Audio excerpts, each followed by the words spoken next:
Hello, everyone. Welcome to History and Stories. Some people have said that the videos are low. There's something wrong with the phone, I don't know, or I just ask you to turn up yours because I'm doing the best I can with getting it out as clearly as I possibly can. It is March 1st that I'm now recording my first video to celebrate International Women's Day, and I want to do probably eight videos where I'm just celebrating some women that some of you might have heard about, or women you might not have ever heard about. None of them is boring, I promise you, but not all of them is exciting.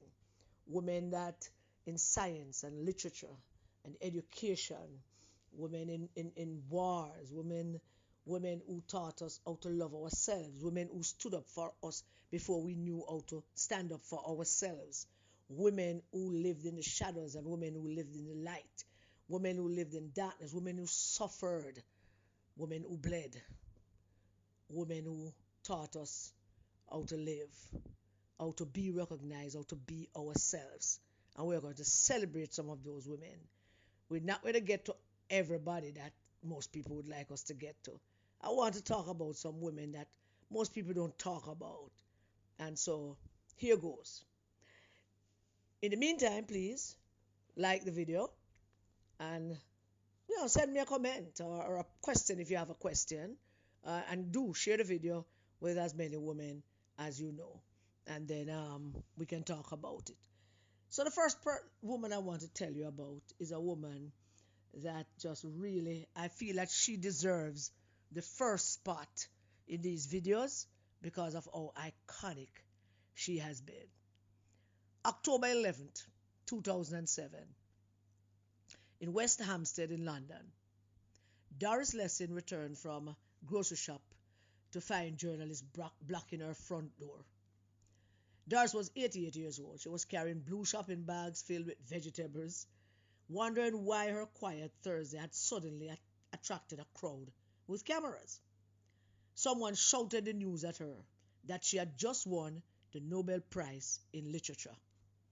Now, the Nobel Prize in Literature is the highest honor in world literature, the recognition writers dream about their entire careers, the moment that changes everything for most writers. On hearing that, Doris sat down on her doorstep, still clutching her groceries, and said, "Oh Christ."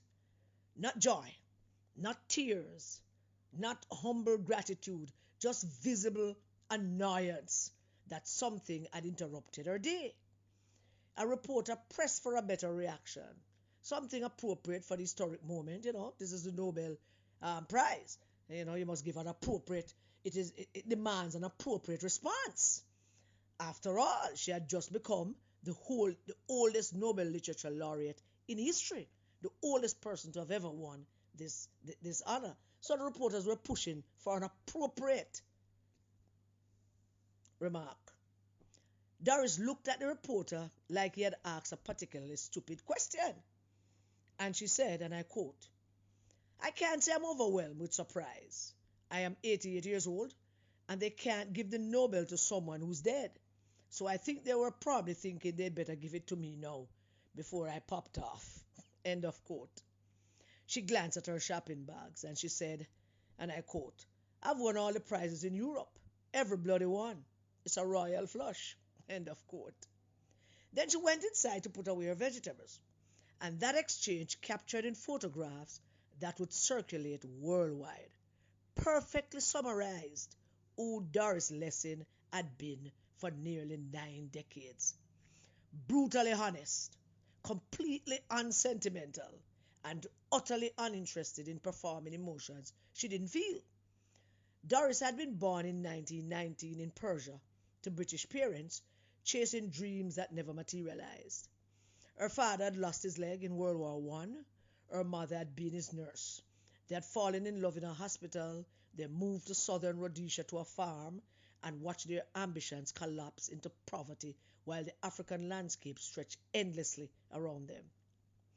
Doris absorbed a crucial lesson from all of that. Hope without realism is just prolonged suffering. So she left school at 14, started selling stories to magazines at 15, teaching herself everything formal education had not provided. At 19, she married a man named Frank Wisdom. They had 2 children. At 24, she walked out of that marriage, left him and the children. Not because Frank was abusive, not because of any kind of scandal. Doris left simply because continuing that life felt like drowning. She felt like she wasn't seen. She felt invisible. So she left. Children and husband. Decades later, when interviewers inevitably asked about abandoning her children, as they always do, because they always did, she refused to soften the truth or perform any kind of expected remorse for them. There's nothing more boring for an intelligent woman than to spend endless amounts of time with small children, she said. And she said, I felt I wasn't the best person to bring them up. I would have ended up an alcoholic or a frustrated intellectual as my mother. She made no apology, no shame, just honest acknowledgement of choices most women weren't permitted at that time to admit that they'd even considered. She married again, a German communist refugee named Gottfried Lessing. That marriage also failed, but she kept his surname anyway because she felt that changing it seemed unnecessary, like it seemed like unnecessary paperwork. She joined the Communist Party because the Communist Party opposed apartheid and colonialism, issues that mattered after growing up watching racial injustice in Rhodesia.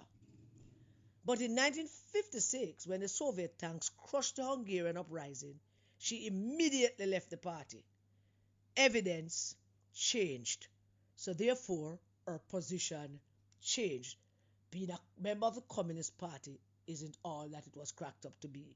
No elaborate explanation necessary. She just left because the evidence changed as to what they are and what they were. In 1962, Doris published the Golden Notebook. The Golden Notebook. I recommend you go look it up, look for it and read it. It's a novel. It's a novel discussing menstruation, orgasms, mental breakdown, and female rage with unprecedented frankness. The feminist movement claimed her as their prophet and their spokesperson. She rejected the label entirely. And she said, and I quote, I never meant it to be a trumpet for women's liberation. End of quote. Doris was not interested in being anyone's symbol. She was interested in writing truth, regardless of who found it convenient. For the next 50 years, she wrote relentlessly. Science fiction, realism, memoirs, mysticism. She refused categorization or containment. South Africa and Rhodesia banned her books for decades because of her anti-apartheid stance. She considered it validation that she was saying something worth suppressing. If they ban it, it's validation of who she is, what she's saying. In 1992, the British government attempted to make her a dame. She declined, and she said, and I quote, the British Empire no longer exists. End of quote. When America invaded Iraq in 2003, she publicly called President Bush, and I quote, a world calamity. End of quote. When asked about September 11th, Doris compared it to decades of IRA bombings and said it wasn't as terrible by comparison. And then she endured weeks of outrage for refusing to perform the expected level of American grief.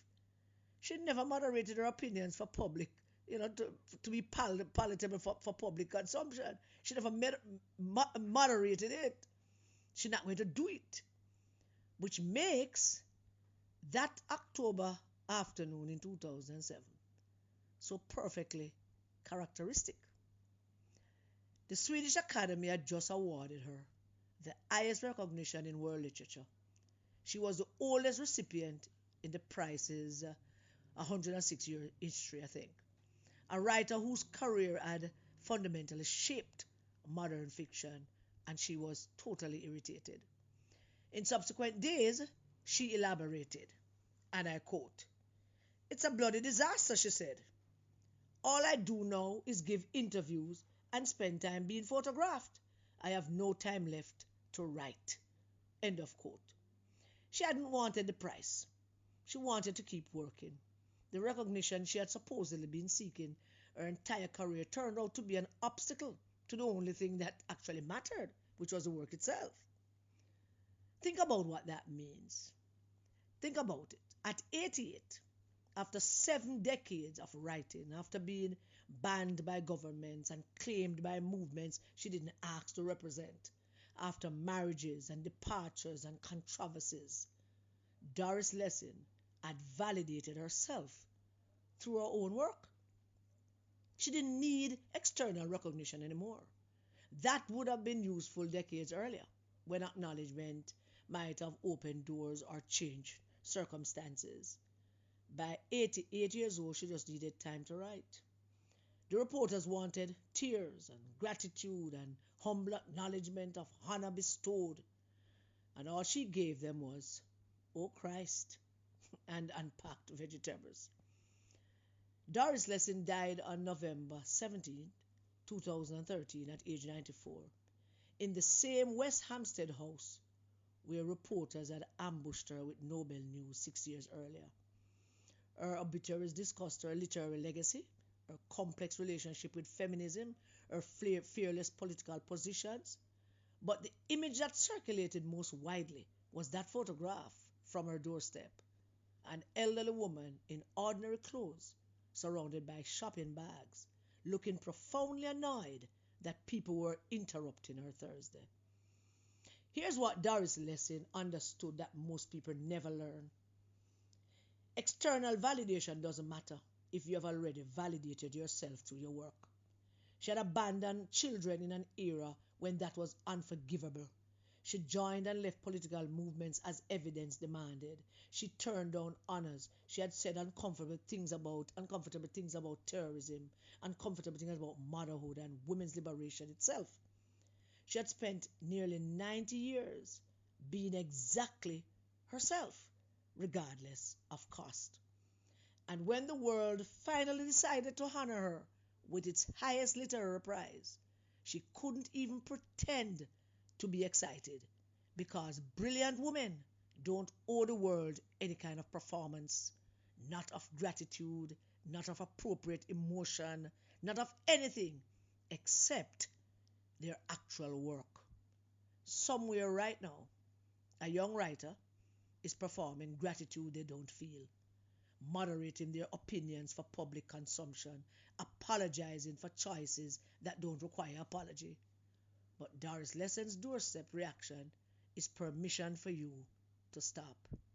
She wrote truth for 70 years. She wasn't about to start lying when they finally gave her a prize for it. So at 88, she had earned the right to say, "Oh Christ," and mean it. She had earned the right to prioritize her writing schedule over the world's expectations. She had earned the right to be irritated that recognition came so late that it interfered with the work itself. Most people spend their entire lives seeking validation from others. Doris Lessing spent her entire life validating herself. And when the world finally caught up, she was too busy buying vegetables to care. International Women's Day should salute Doris Lessing. Let's celebrate another great woman that you probably have never heard about, or you probably have. I hope you have. Remember to like the videos and share the video, and leave a pithy comment. Remember that. Give us a thumbs up. And for those of you who have not yet subscribed, please do so. Today's the second story that I want to bring you, and this one is brought to you by No Cap Archives. She married the right man, said the right things, wore the right dresses. Then at age 40, she left everything and became the first woman to win the Pulitzer Prize. All right? So we talk about the oldest woman. Now we're talking about the first woman to have ever won the Pulitzer Prize in literature. New York City, 1885. 23-year-old Edith Newbold Jones stood in her parents' Fifth Avenue mansion, preparing for her wedding day. She was marrying Edward Teddy Wharton from the Wharton family that founded those, school, Boston family. 13 years older than her, from an old Boston family. Financially stable, socially acceptable, exactly the kind of man or woman of her class was supposed to marry. Her family approved, society approved, everything was proceeding exactly as planned. Edith walked down the aisle in an expensive gown, smiled at the appropriate moments, and became Mrs. Edward Wharton. She was now, officially, exactly what she was supposed to be, a wealthy society wife. And she was miserable. Here's what no one told Edith about marriage in 1885. Marriage in 1885 wasn't about love. It was about partnership. It was a social contract. Women traded their autonomy, their potential, and their identities for financial security and social status. Edith's job was simple: host dinner parties, manage servants, wear beautiful clothes, make polite conversations, produce children, and never, under any circumstances, should she have any ambitions of her own. She tried. For years, she tried. She decorated their homes beautifully, so beautifully that she eventually wrote a groundbreaking book on interior design. She traveled with Teddy to Europe. She attended endless social functions where women discussed nothing of substance because discussing ideas was considered unfeminine. She smiled. She made small talk. She played her role perfectly. But inside, Edith was dying because Edith had a secret she couldn't share with anyone in her social circle. She wanted to write, not as a hobby, not as a ladylike pastime. She wanted to write serious literature, novels that examined the suffocating world that she lived in, stories that told the truth about women's lives. But women of her class didn't become authors. That was vulgar, common, inappropriate. So Edith wrote in secret, late at nights, after the dinner parties ended and the servants went to bed. The marriage in the meantime was a disaster from the beginning. Teddy was kind but intellectually limited. He had no interest in books, ideas, or culture, things that stimulates Edith. Conversations with him were painfully superficial. Worse, he suffered from severe mental illness, depression, and possibly bipolar disorder, according to the history books. And that grew worse over the years. He had affairs, he mismanaged her inheritance, he became erratic, sometimes even violent. And the physical relationship? Years later, friends would discover that Edith had entered marriage almost completely ignorant about sex. That is not surprising back in those days. I mean, in 1888, women know nothing about sex. Well, those who were taught. Mothers don't teach them. Her mother had told her nothing. The marriage was reportedly unconsummated for many years. The marriage was not consummated, yeah, that's a word. So it was unconsummated for years. Edith was trapped in a loveless, sexless, intellectually barren marriage with a mentally ill man who couldn't understand her, who didn't understand her, who could never understand her. Divorce was impossible, of course. It would destroy her social standing. It would destroy her family, make her an outcast, ruin her reputation. Women of her class didn't divorce. They endured. So Edith endured and she wrote. In 1897, at age 35, Edith published her first book entitled The Decoration of Houses. I mean, she decorated so many of their homes that, she was an expert at it.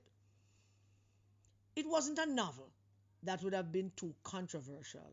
It was like a design book, something acceptably feminine, yeah? But it was brilliant, challenging the suffocating in Victorian aesthetic with clean lines and classical principles and It was a diversion from that. It challenged that. It became a success. Edith discovered something intoxicating. She discovered that people wanted to read her words. In 1899, she published her first collection of short stories. In 1905, at age 43, she published The House of Mirth, a devastating novel about a beautiful woman destroyed by the very society that claimed to value her. Well, if you have never heard of The House of Mirth, it became a bestseller. Suddenly, Edith Wharton wasn't just a society wife, she was a famous author. Her social circle was horrified. "Oh, Edith, darling," they whispered, "why are you embarrassing yourself like this? Writing novels, it's so vulgar." But Edith kept writing. In 1907, Edith made a radical decision. She moved to France. She had been spending more time in Europe anyway because Teddy's mental health made living with him unbearable, and Paris offered kind of an intellectual freedom for her at that time, or about that time when artists and intellectuals are hanging out down in Paris. Her New York circle couldn't provide that.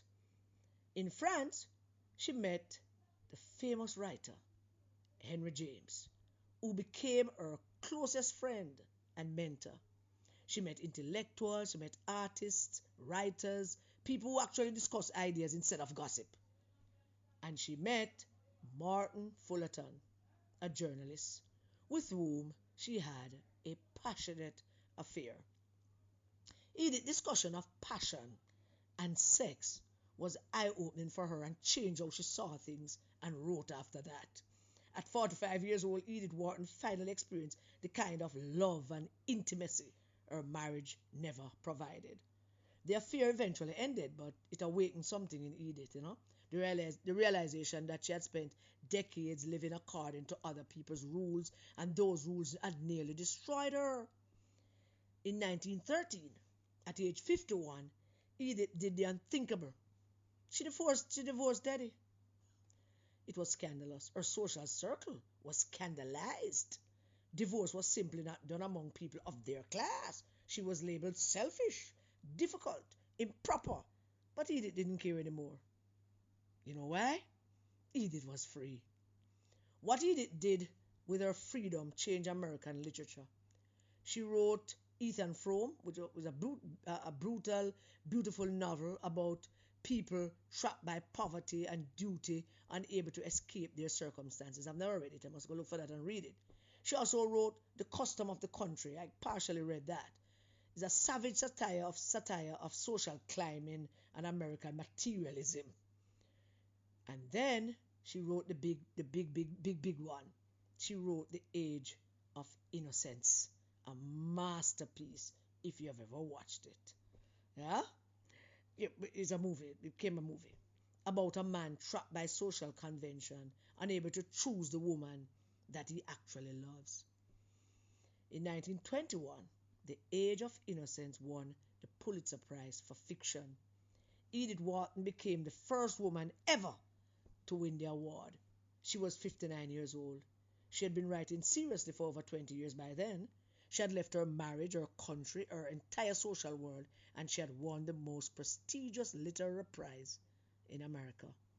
The same people who had whispered that writing was inappropriate for a lady now had to acknowledge that Edith Wharton was one of the greatest American authors alive. Edith lived the rest of her life in France, writing prolifically. She never remarried.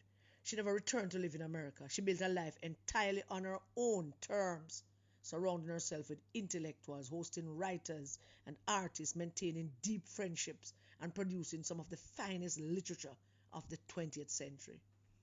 During World War I, she organized relief efforts for Belgian refugees, for which France awarded her the Legion of Honor. She wrote over 40 books, novels, short stories, poetry, non-fiction. She mentioned younger writers. She designed gardens. She traveled extensively. She lived exactly the life she wanted, which looked nothing like the life she was supposed to want. When Edith died in 1937 at age 75, she was buried in France, far from the New York society that had tried to contain her. Here's what makes Edith's story remarkable, and why we must praise Edith Wharton for showing us the way of one of the greatest literature giants, female. And here's what makes her story remarkable. She had everything society told women to want. She had wealth, status, an appropriate marriage to an appropriate man, houses, everything. Yet, she was dying inside because she couldn't be herself. She couldn't do what she wanted to do. She had no freedom. She spent 28 years trapped in a marriage that suffocated her sexually, intellectually, emotionally, and physically. Then, at 40, she started publishing novels. At 51, she divorced. At 59, she won the Pulitzer Prize. She proved that it's never too late to choose yourself over everyone else's expectations. Edith's novels are still read today because she wrote the truth, that the glittering world of wealthy society was a prison for women, that quote-unquote appropriate marriages often destroyed the people in them, that women who dared to want more than petty dresses and pretty dresses and dinner parties were punished for their ambitions. She lived that truth. Then she escaped it. Then she wrote about it so brilliantly that we're still reading her books a century later. She married right, dressed right, smiled right, and suffocated. At 40, she started writing the novels her world called inappropriate. At 59, she became the first woman to win the Pulitzer Prize for Literature. On this International Women's Day, we salute Edith Wharton. Thank you all so much for listening. God bless you all. Stay safe, everybody, and remember to keep your children safe. Like the video and share it. See you in the next one. All right?